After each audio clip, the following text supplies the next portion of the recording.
Вітаю, шаноўнае спадарства, з вами Ася Беларуска і вы ў маёй чытальнай зале. Сёння вас чакае трэцяя частка майго фантастычна-гістарычнага аповеду «Таямніца сядзібы». Даруйце спадарства мне мой сіплы голас гэтым разам, бо надоечы крыху захварэла, але тое ж не адмяняе запісу чарговай часткі гісторыі, так? Заява на пошукі і выпадковыя перашкоды.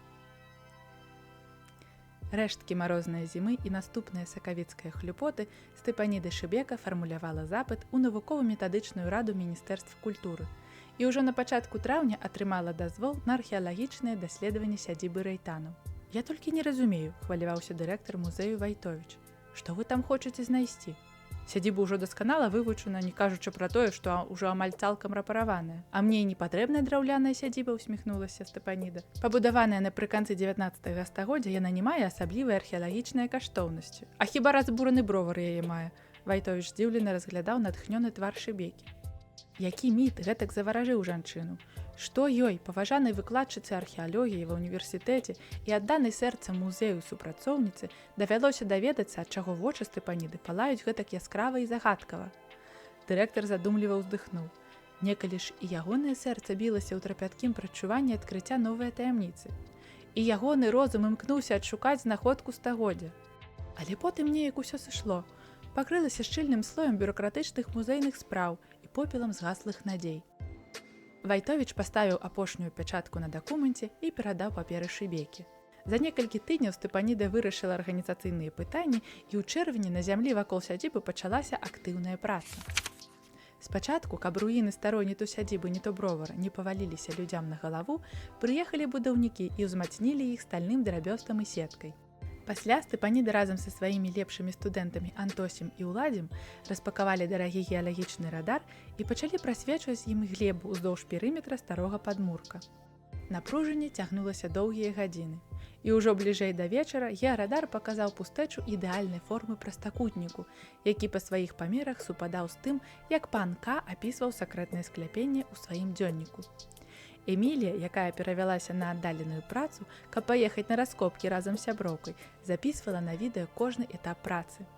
Яна засняла на відэа радасны момант, калі знаходка, хай сабе пакуль толькі на экране геарадара, пацвердзіла запісы дзённіку. Вочы філалагіні палалі нецярплівасцю.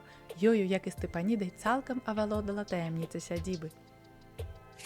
Раніцай да сядзібы прыцягнуліся мясцовыя жыхары. Яны зацікаўлена разглядалі, як гарадскія жанчыны і хлопцы кабожацца ў зямлі, пыталіся ў Степаніды, што яна шукае, а напрыканцы дня ўжо і самі далучыліся да раскопаў. Першы тыдзень пайшоў на тое, каб выцягнуць з зямлі апрацаваныя валуны, якія некалі складалі муры сядзібы. «Нават калі я нічога і не знайду», – сказала Степаніда сяброўцы, аглядаючы ў перапынку маштабы свайго праекту, «я адкапаю ўвесь падмурак старой сядзібы і зраблю з яго музей». Другі тыдзень нават Эмілія далучылася да цяжкай працы і разам з усімі пачала капаць углыб. Хутка высіліся пагоркі чарназёму, змешанага з глінай, каменем і пяском. Мужчыны з грушаўкі працавалі спрытна, лёгка, нібы не ў зямлю рыдлёўкамі ўгрызаліся, а ў бязважкія болачкі. Степаніда і Эмілія, расчырванелыя і спаднелыя, ледзь паспявалі за імі, але ўпарта працягвалі капаць. Праз 4 дні, у спякотна-вільготны поўдзень, на глыбіні ў 1 метр 70 сантыметраў, першая рыдлёўка грукнулася аб нешта цвёрдае. Степаніда радасна падскочыла да месца і яшчэ некалькі хвілін назірала, як пакрысе ачышчаецца ад глебы чырвоная цэгла. Эмілія, трымаючы ў дрыжачых руках тэлефон, здымала яшчэ адзін важны момант раскопа. «Мы знайшлі!» – прашаптала Степаніда. На стомленых, спэцканых у пылу і гліне тварах адлюстраваліся бадзёрыя, радасныя ўсмешкі. Степаніда аб'явіла перапынак, і разам з Эміліяй яны пайшлі накрываць стол. Пасля цяжкай працы хатняе сала са свежым хлебам ды маладымі агуркамі падаваліся самай смачнай стравай, якая толькі можа існаваць у свеце. Абед перапыніў адзін з вяскоўцаў. Хлопец паклікаў Степаніду і паказаў на незнаёмцу. Высокі мужчына спыніўся на краі брукаванкі і цярпліва чакаў. Ён моцна адрозніваўся ад звычайных турыстаў, што час ад часу наведвалі сядзібу рэйтанаў. У цёплы чэрвеньскі дзень мужчына быў апрануты ў доўгі летні плашч паверх ільнянога светлага гарнітура. Галаву пакрываў бялюткі капялюш з вузкімі палямі і атласнай чорнай стужкай вакол туллі. Мужчына закрываўся ад сонца бялюткім парасонам і абапіраўся на чорны кій са срэбранай рукаяткай. Степаніда няспешна крочыла насустрач, абціраючы твары далоні вільготнай сурвэткай. І хоць яна яшчэ не ўбачыла твару незнаёмцы, яна здагадалася, што перад ёй спадар мецэнат. «Цяжкая праца», – пачаў ён першым. «Не ўсё ж па кабінетах сядзець», – адмахнулася Степаніда і спытала проста: «Вы хацелі мяне бачыць?» Спадар Станіслаў паківаў, абводзячы вачыма руіны і высокія дрэвы над імі.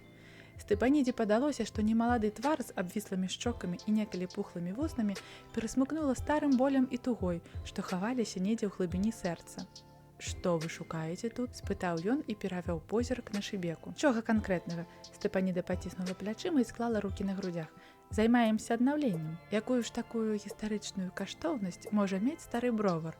Вусны спадара мецэната скрывіліся ў здзеклівай усмешцы.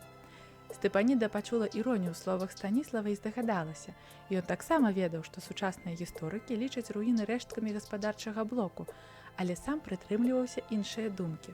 «Бровар ці не, паглядзім пасля сканчэння працы», – адказала яна. Павеяў свежы ветрык, і сонца схавалася за коўтрай бялёсых аблокаў. Спадар мецэнат склаў парасон і павесіў яго на рукаяць кія. Кожны няспешны рух яго, падалося Степанідзе, быў больш механічны і нібы поўніўся млявасцю, неахвотаю, стомленасцю, абыякавасцю. «Вы прачыталі дзённік і цяпер шукаеце скляпенне Рэйтана?» – проста спытаў спадар мецэнат. Пранізлівы позірк з-пад навіслых павекаў углядаўся ў твар Степаніды. Яна марудзіла, цягнула час, каб нічога не адказваць. «Спыніцеся!» – працягнуў мужчына, не дачакаўшыся адказу. «Гэта вырашаць не вам, спадар Станіслаў. Я не вырашаю. Я толькі прашу», – ціха адказаў мецэнат. Степаніда зрабіла крок бліжэй, каб зазірнуць у высакародны твар, што падаваўся ёй знаёмым. «Што вам вядома?» – шэптам спытала яна. Спадар Станіслаў загадкава усміхнуўся, кінуў позірк на руіны сядзібы, развярнуўся і пайшоў. Аддаліўшыся крокаў на 5-6, не аглядваючыся на Степаніду, ён паўтарыў: «Спыніцеся!» і пайшоў прэч па старой брукаванцы. Эмілія падашла да сяброўкі і коротка спытала: «Што хацеў мецэнат?» Степаніда усміхнулася: «Каб мы нічога не шукалі». «А калі працягнем, што будзе?» Эмілія паказала відэазапіс размовы сяброўкі з загадкавым мужчынам на сваім тэлефоне. Степаніда паціснула плячыма і ўздыхнула. «Альбо знойдзем штосьці цікавае, альбо не. А навошта ты нас здымала?» Эмілія прыбрала тэлефон у кішэню. «Хай будзе. Аддам потым усе запісы знаёмаму, а ён зробіць з гэтага цікавае кіно». Праз некалькі дзён адбылося нешта незразумелае. Раніцай, калі вяскоўцы прыйшлі працягваць раскопкі, з гаспадарчай бытоўкі зніклі ўсе інструменты. Ні рыдлёўкі, ні гачкі, ні вядзерца, нават пляшкі з вадой не засталося. Степаніда на пачатку накінулася на мужчынаў, бо толькі яны ведалі, што бытоўка не зачыняецца на ноч. «Паненкі!» – загаласілі тыя. «Не трэба без віны вінаваціць. Ну навошта нам тыя рыдлёўкі? Такія ж самыя дома маем». «Дык можа каму разбалбаталі?» – злавалася Степаніда, ходзячы ўздоўж пустой бытоўкі. «А тыя залезлі ды пакралі». «Ды навошта ж?» – пыталіся пакрыўджаныя вяскоўцы. «Людзі без дай прычыны не крадуць. Можа, працаваць стаміліся, вось і вырашылі знесці. Ці захацелася прадаць, ці сабе займець, ці ўвогуле клептаманы якія». «Паненкі, любыя!» – выйшаў наперад самы душы з мужчын. «Мы зробім выгляд, што не чулі крыўдных словаў вашых, бо разумеем, што вы цяпер дужа расхваляваныя. Калі вы супакоіцеся, то адразу скеміце, што гэта не мы. Тут капаць засталося 2-3 дні. Нам ужо самім цікава, што тут знаходзілася». Хвілінка самарэклямы. Цяпер чытальная заля ёсць на пляцоўцы coffee.com. Тут я публікую кароткія аповеды, чарнавікі маёй кнігі, а хутка з'явяцца гісторыі пра тое, як я ствараю сюжэты і герояў. У адрозненне ад Ютуба на Кофі публікуюцца выключна эксклюзіўныя творы і відэаматэрыялы, доступ да якіх будзе адкрываць вашая падпіска, ці як гэта называецца на пляцоўцы membership. Шаноўнае спадарства, вашая падтрымка дапаможа чытальнай залі існаваць і надалей, ствараць новыя гісторыі і пашыраць роднае слова. Разважлівыя словы вяскоўцаў супакоілі Степаніду, і яна прапанавала выклікаць участковага. Сонца прайшло па небасхіле свой поўдзень. Ягоныя прамяні блыталіся ў смараглівым лісце старых разгалістых клёнаў ды грабаў. Далікатны ветрык прыносіў прахалоду са стаўка, на беразе якога расселіся вяскоўцы-найміты, каб налавіць рыбы. Капітан Алесь Будзько выслухаў Степаніду уважліва, агледзеў бытоўку, Занатаваў паказанні мужчын, якія ўжо прынеслі ў вядзерцы карасёў, ліня і нават язі. Участковы разглядзеў усе паперы, што дазвалялі Стэпанідзе працу на сядзібе. Паздымаў на свой тэлефон квітанцыі на пакупку інструментаў. Усё куплялася на дзяржаўныя грошы, паўтарала Стэпаніда, якія выдзеліў музей і мая кафедра археалогіі. Капітан Будзько паківаў, паабяцаў, што зараз жа пачне пошукі і паехаў сабе. «А нам што рабіць?» – спытала Эмілія, праводзячы позіркам міліцэйскую машыну. «Як што? Вячэраць!» – паклікаў жанчын вясковец. Над кастром вісеў кацялок, з якога ўздымалася духмяная пара рыбнай юшкі. Мужчыны разлілі суп па талерках і пад смачнае чмяканне вырашылі, што назаўтра прынясуць свае інструменты, каб праца не спынялася.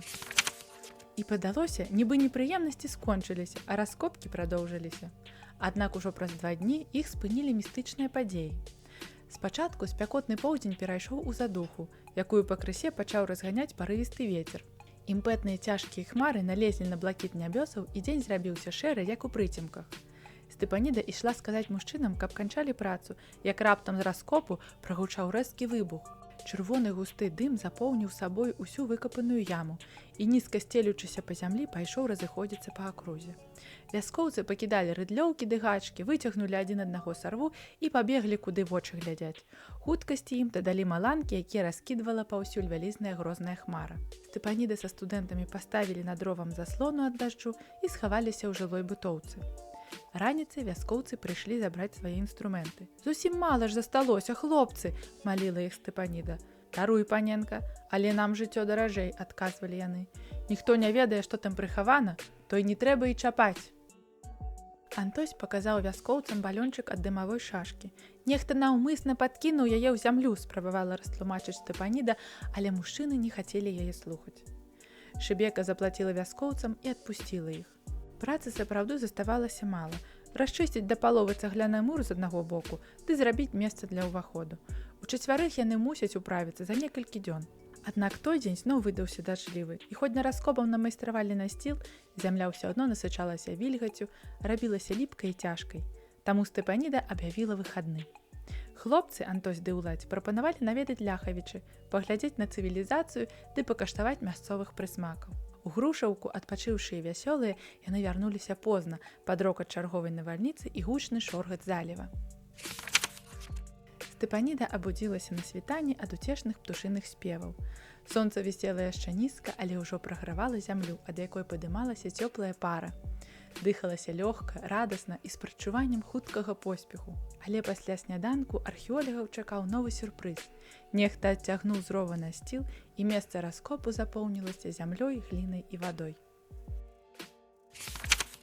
Некалькі хвілін Стэпаніда стаяла нерухома на краі вялізнай ямы і разглядала пахаваныя пад шчыльным слоем бруду і смецця страчаны час, асабістыя сілы і працу некалькіх мужчынаў, за якую яна аддала грошы з бюджэта музею.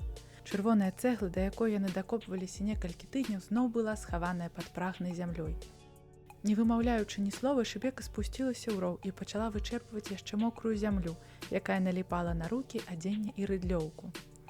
Злосць закіпала ў грудях Стэпаніды. Яна не разумела, што ці хто ўвесь час замінае яе працы. Чаму здабыць дазваленне ад камісіі атрымалася лёгка і хутка, а простая фізічная праца ідзецца з перыядычнымі перашкодамі. І якая такая сіла прыроды ці лёсу не хоча, каб Стэпаніда адкапала таямнічае скляпенне Тадэўша Рэйтана і пана Каханка? Незважаючы на боль у спіне, схаладнелыя калені і смагу, Стэпаніда ўпарта змагалася з наступствамі стыхіі. На вочы набягалі слёзы ад глыбокага пачуцця несправядлівасці і неразумення. Пякучая крыўда раз-пораз уздымала ў грудзях едкі гнеў, і тады жанчына шэптам лаяла надвор'е, якое сапсавала працу, абыякавых калег-навукоўцаў, якія засталіся ў Менску, вяскоўцаў, што збеглі ад містычных падзей, свой цяжкі лёс упартай жанчыны і той дзень, з якога пачалася гэтая брудная і быццам беспаспяховая прыгода. Над галавой праляцеў хрыплы вокліч Антося. Хлопец апусціў драбіну і дапамог Стэпанідзе падняцца. У цёплых промнях заходзячага сонца па дарозе ад сядзібы да раскопак крочыў участковы капітан Алесь Будзько. «Пэўна, з нядобрай навіной», – заўважыла Эмілія Міхалевіч, падаючы сяброўцы пляшку з вадой. Злосць узнялася ў сэрцы Шыбекі і кінулася румянцам на шчокі. Жанчына падхапілася і пацягнула участковага за сабой. «Вось, глядзіце!» Яна падвяла яго да ламачча, якім цяпер выглядаў некалі акуратны насціл. Тоўстыя палкі не маглі самі зламацца, іх нехта параспілоўваў, яшчэ і пластыкат паразламалі, нелюдзі, задыхаючыся, амаль крычала Стэпаніда. Між іншым, усё куплена на грошы з бюджэту. Капітан Будзько абвёў позіркам дошкі і ўломкі пластыку. Заўважыў нават месца распілу. Цяжка ўздыхнуў і выняў з унутранай кішэні кіцелю паперу. Гэтым займуся пазней. Але ў мяне, спадарыня Шыбека, папярэджанне да вас. Ён сунуў паперку ў брудныя рукі Стэпаніды. Згодна з пастанаўленнем, атрыманым мною сёння з Менску, вы грамадзянка Стэпаніда Шыбека, малодшы навуковы супрацоўнік. Супрацоўніца, выправіла яго Стэпаніда больш аўтаматычна, праглядаючы вачыма тэкст дакументу. Як хочаце, кінуў участковы Абыякова. Вы мусіце спыніць працу, бо сваім дзеяннем парушаеце гісторыка-культурны ансамбль і замінаеце турыстам наведваць сядзібу і яе наваколле. Стэпаніда нічога не адказала. Яна апусцілася на валун і разгублена агледзелася на сваю працу. Якім чынам музей, што на пачатку даў ёй дазвол на працу і раскопкі, цяпер адмяніў сваё рашэнне і забараняе працягваць пошукі? І чаму, пыталася сябе Стэпаніда, чаму на шляху звычайнай на першы погляд археалагічнай працы робіцца столькі перашкод? Стэпаніда цяжка ўздыхнула, разглядаючы свае карычнева-рудыя ад засохлай гліны далоні. Можа, кінуць усё? Стаяла тая сядзіба нікім не кранутая некалькі стагоддзяў, захоўвала сваю таямніцу, навошта яе цяпер варушыць, капацца ў тым брудзе, шукаць нешта. Але ж некаму Стэпаніда замінае сваёй даследчай працай. Бледныя вусны з кропачкамі засохлай гліны сумна ўсміхнуліся. Стэпаніда рашуча паднялася і пайшла ў бытоўку. «Яшчэ паглядзім!» – кінула яна і, не аглядаючыся на сваю каманду, дадала: «Едзем у Менск».